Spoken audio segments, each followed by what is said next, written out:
Wow, it's big once you get on top of it. I can't believe you can walk on a dam. Today on Green Country People and Places. Stop, whoa, yes, wait a minute, Mr. Postman. One really neat thing is what might look just like rocks are actually remnants of the old fort.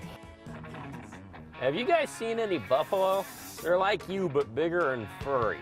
They don't know where the buffalo are either, so. They know. They're just not telling. Oklahoma's green country. Can you let go of my thumb and I can get you some more? It's full of unique places. This does remind me of the Flintstones house. This thing's huge. It's pretty impressive. And interesting people. This is a trading post here. I have a lot of paranormal activity over here. What is that, a horse? So come along with us and enjoy the ride.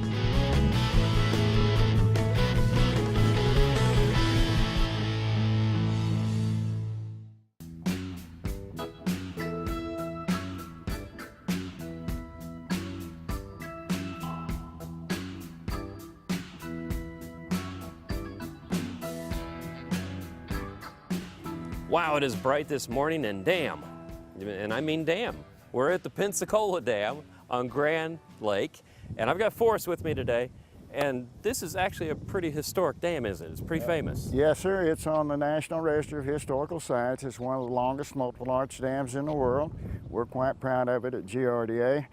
We've got a big lake here that the dam backs up, 45,000 plus surface acres. Wow. 1,300 miles of shoreline, and we make hydropower here. And it's funny, you would think we'd be here to talk about the lake and all the recreation, but we're going to take a tour of the dam because you guys actually give tours, right? Yes, we give tours annually, Memorial Day through Labor Day. During the off season, if you have a group that wants to tour the dam, you call GRDA and they'll get you a guide. Well, can we start taking the nickel tour? You bet, we'll do the nickel tour. So we're going to ride in style. You betcha. GRDA likes for me to have a safety briefing, and I guess with you guys I have to be a little bit specific. We are dangerous. Yeah. If you see me jump, you jump. Sounds good. All right. So all this stuff over here is power? Well, that's the power comes up from the generator up the elevator that we're going to take down, gets to the transmission stuff, goes out to our customers. Right now here we do about 105 megawatts per hour when we're running full generation. That'd be enough for my plasma TV, right? Oh, you bet. That'll fry an egg, I promise you. So why Pensacola? I mean, we're in Langley, right? You're in Langley, but Langley came out as a result of the dam, not vice versa. Now, what are we looking at here right now? Right here, you're looking at one of the longest multiple arch dams in the world. We've got 51 arches here, numbered 1 through 51. That's nothing more than 51 small dams side by side, each one spanning 60 feet. It has the strength of a conventional dam. It's more difficult to build, very labor intensive. What's the rectangular building that's sticking out right here? In the original river channel, 125 feet of water out here. Down below the surface, water gets in a big pipe, 2,300 cubic feet of water per second, turns an 8.5 ton turbine, shaft, generator, sends power out to the customer. So all the water is going through there? Yeah, it starts here, starts its journey here, and ends up in the river headed to Curdale. Wow, it's big once you get on top of it. I can't believe you can walk on a dam. You betcha. We have a group that runs this thing every morning. Really? It's exactly a mile. Across? Uh-huh. Whoa. Counting the two far spillways, it's 6,000 feet, over 6,000 feet. So this is gate 2? This is Arch 2. Arch 2. Oh my, oh, that'll wake you up. Now, believe this, those pipes down there are 15 feet in diameter. I can put an RV bus or a semi-tractor trailer inside those pipes. That's impressive. So that's water coming in. That's the water that would pass through the turbines, yes. And you can drive a bus through that tunnel or tube. Yes, sir. So what are the big green ones here on the side then? Those are vent pipes that allow the water to, just like vent pipes on your house, allows the water to flow smoothly. So we're getting ready to go down, but I just noticed something. What's with all the coins? That's a wishing well, I guess. They throw the coins there. If the coin stays on the arch itself, you get your wish. I have a deal with those taking a tour. If they'll jump down there and get those coins, I'll let them keep half. Would you care? Nah, I'm good.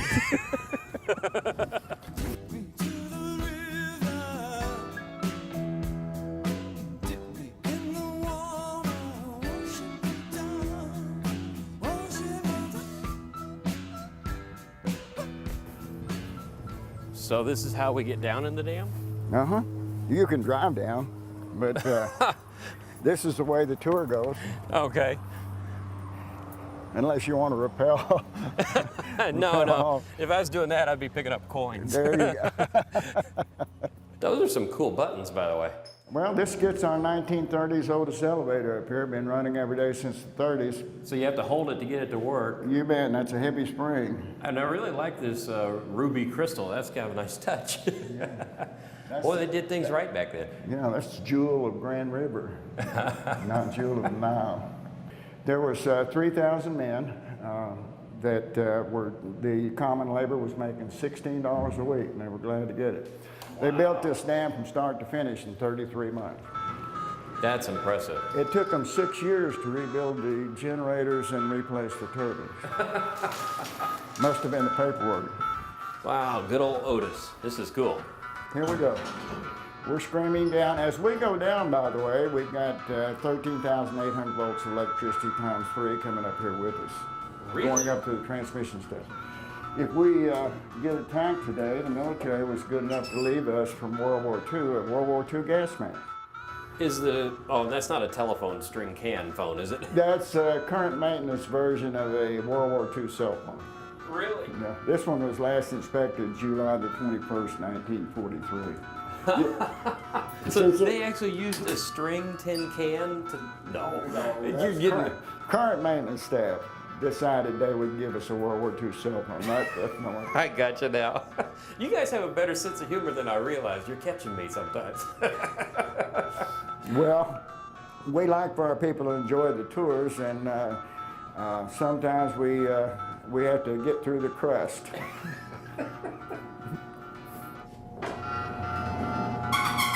Wow, this is cool looking. You bet. You're 11 stories under the ground. We want to go back, don't we? Yeah. You're 11 stories down inside that limestone bluff. We're headed over through this tunnel to the powerhouse. Come in on the generator floor. We'll need earplugs. Are these high voltage lines? That's high voltage, 6 systems that goes up that same elevator we came down. Even on the tubes? This is old stuff. Oh, okay, so the new stuff's low stuff. Yeah. Wow. And again, this dam is a mile long. You bet. That's quite a walk. Yeah. Boy, it is loud in here, and we're trying to hold our mics up to our mouth so we can hear each other. So tell me what we're looking at. Right now, you're looking at the 6 generators that we have here at Pensacola. The original system was a 1935 Westinghouse generator and 1938 Allis-Chalmers turbine. 3 of these are making power today. Boy, it is breezy going down these stairs. Yeah, we're headed down to the turbine room now. We're going to get underneath one of the running generators. So the generator's above us, that's the turning shaft. The shaft is attached directly to the generator, or to the turbine. The water falls from near the top of the lake, 2,300 cubic feet of water per second, creates horsepower to turn the solid shaft in the generator. So the water's underneath, Yes. turning it like a big propeller, and then it turns that shaft, which goes up to the generator up top, which makes the electricity. So kids, this is why the light bulb turns on when you go flip like that, because of something like this. Exactly right.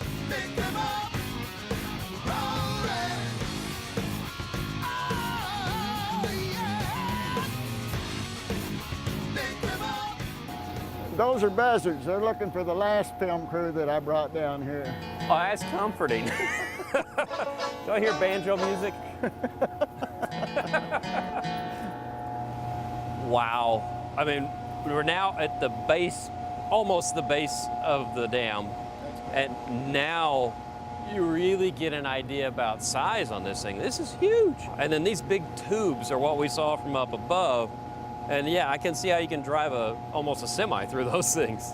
2,300 cubic feet of water. And so basically the way the turbines turn and the water pressure is made is there's water pressure up there, it pushes down, so it's shooting the water through like crazy. Exactly, and when it comes down, it enters a scroll casing, which is like a big question mark that circles the tube, compresses down to a smaller diameter, drives home to those fins on that turbine, generates the horsepower. So that water is hauling. It's hauling, yes it is. Wow. And when you look back at the length of this thing, it is spectacular, because up top it looked really large. Down here I feel really small. This is where we wind up the tour. Some say we have saved the best for last because they always like to see the big blue catfish and perhaps the spoonbill.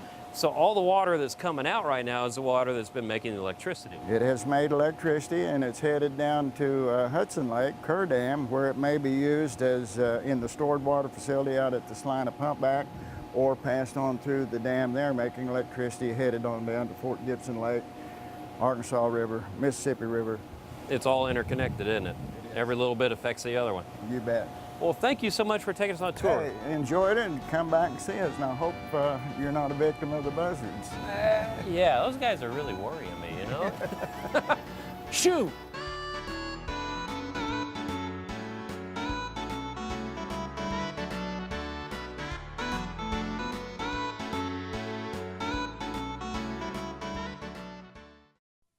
Stop, whoa, yes, wait a minute, Mr. Postman. Wait, Mr. Postman. You know, when you think of Catoosa, you think of Route 66 or the Blue Whale. But there's a lot more to Catoosa than that magnificent beast. There's also a playground. Well, not exactly a playground. It's what used to be here before there was a playground. It was once Fort Spunky, a mail relay station during the Civil War. It was part of the Old Star mail route that ran between St. Louis and California. One really neat thing is what might look just like rocks are actually remnants of the old fort. You can still find these all around, and if you look carefully, you can make out the foundation. After the Civil War in 1883, the Post Office Department designated a Catoosa post office with John Scrimshire as a postmaster, who just so happened to be the uncle of Oklahoma's favorite son, Will Rogers. I gave a letter to the postman. He put it in his sack. Bright and early next morning, he brought my letter back. Let's do it.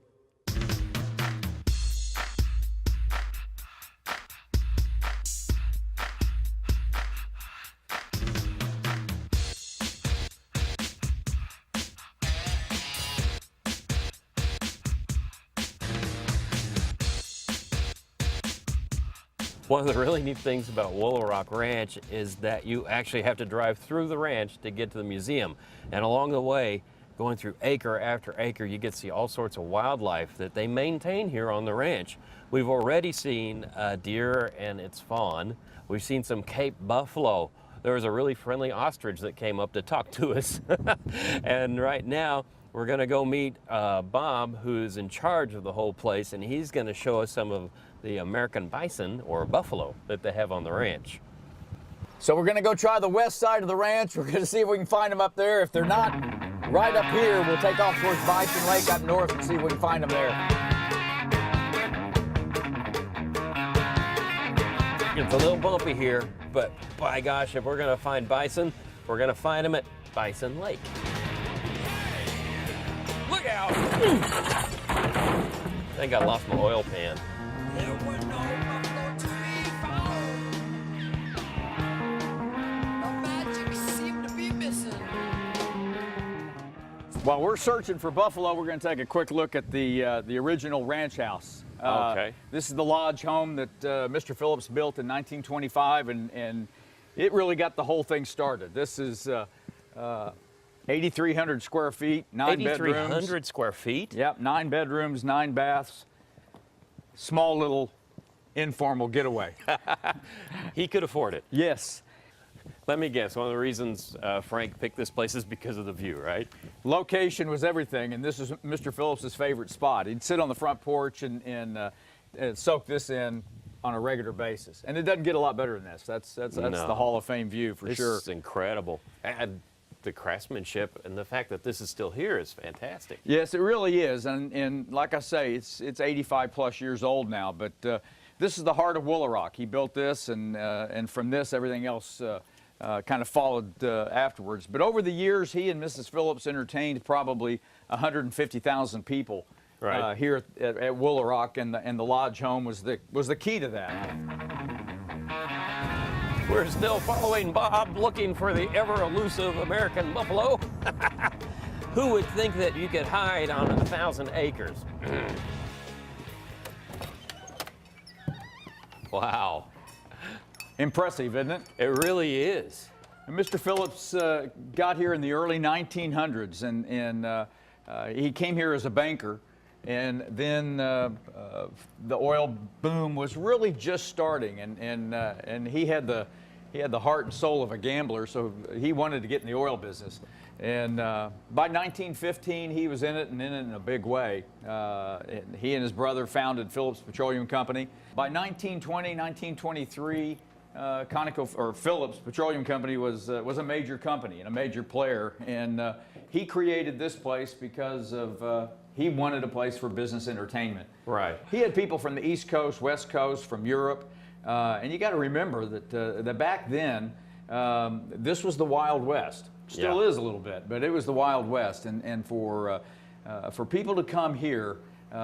It served its purpose for Mr. Phillips because he built it to impress people, and it worked. That's him right there, Uncle Frank, as they called him in Bartlesville. Yes. In the 20s, 30s, and 40s, he was very much the patriarch of Bartlesville. This was his town. Old Jed was shooting at some food when all of a sudden right up from the ground there, well, it came a bubbling crude. All that is, well, maybe you call it black gold, the Texas tea. So looking around, you'd think that Frank was a big game hunter, but he was actually one of the first conservationists, wasn't he? He really was. You think about like the buffalo herd, which buffalo were almost extinct by the early 1900s. Yeah. And he brought his herd in here in 1926. Today we have about 135 buffalo when we can find them. When you can find Exactly. Amazing that they hide so well. Isn't that it? the truth? Yeah, the ranch guys said, they may be on the south end. Jeez, now it's starting to rain. We're gonna find them. We're gonna find. Is that? No, it's a tree stump. Do they take pike pass out here?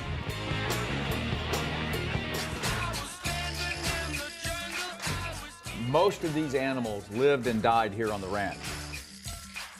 Some of them were gifts. Frank Buck gave him the black rhino. And some were collections that he bought that filled in. But for the most part, probably 80% lived here on the ranch, including the giraffe back here, camels, the lion, and the elephant were gifts to Mr. Phillips from Ringling, of Ringling Brothers Circus. Looking at this table, you weren't kidding about entertainment, were you? No, and it's a great piece of the Woolaroc history. If this poker table could tell stories, it would be fabulous. The people that sat around here with some major poker games, from Governor Marlin to Will Rogers, Sinclair, Getty. I mean, it was a who's who of the business world, entertainment back in the 20s and 30s. These, like everything else here at the lodge, this is the original chairs, table, poker chips. Even the cot that's over here, Mr. Phillips started getting a little frustrated by the fact that some of his guests at the poker game were getting tired and going to bed. So he brought the cot in and passed a new rule that if you got tired, you could take a short break, take a nap, rest, but the game wasn't over until Mr. Phillips declared it over. So back to the table you came. It's amazing that right near Little Bartlesville, Oklahoma, some of the biggest wheeler dealers in the nation and sometimes the world were here. Mm-hmm. Yeah, there's a lot of things that occurred, a lot of deals that were made under this roof. Probably a lot of them came right here at this table. Look, I think we found one. It's an albino buffalo. Well, maybe not. Tell me about this room. Well, Jane Phillips's bedroom, and as I said, they entertained thousands of people over the years. If she liked you, she asked you to send back a photograph, signed photograph, and she would frame it, put it up on the wall. As long as you were in her good graces, you stayed on the wall. If you fell out of her good graces, your photograph came down. But it's again, it's a who's who of the business and entertainment world back in the 20s, 30s, and 40s.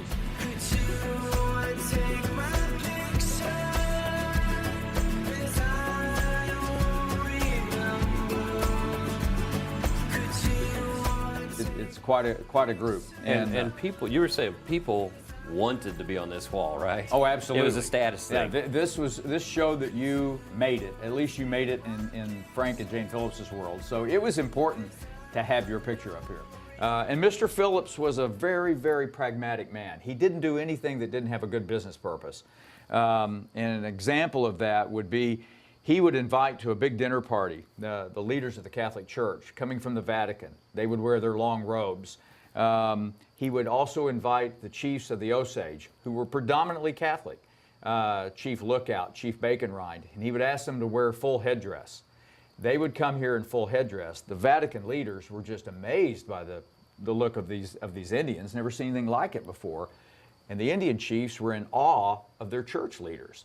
Meanwhile, Mr. Phillips is sitting there signing more oil leases in the back, and everybody's happy. So there was a reason for everything he did. This is another good example of the unique personality of Mr. Phillips. All of his millions and his success and his power, a twin bed, same thing downtown in the family home. That's amazing. So he didn't live his money. It didn't affect him. Not really. That was plenty good for him.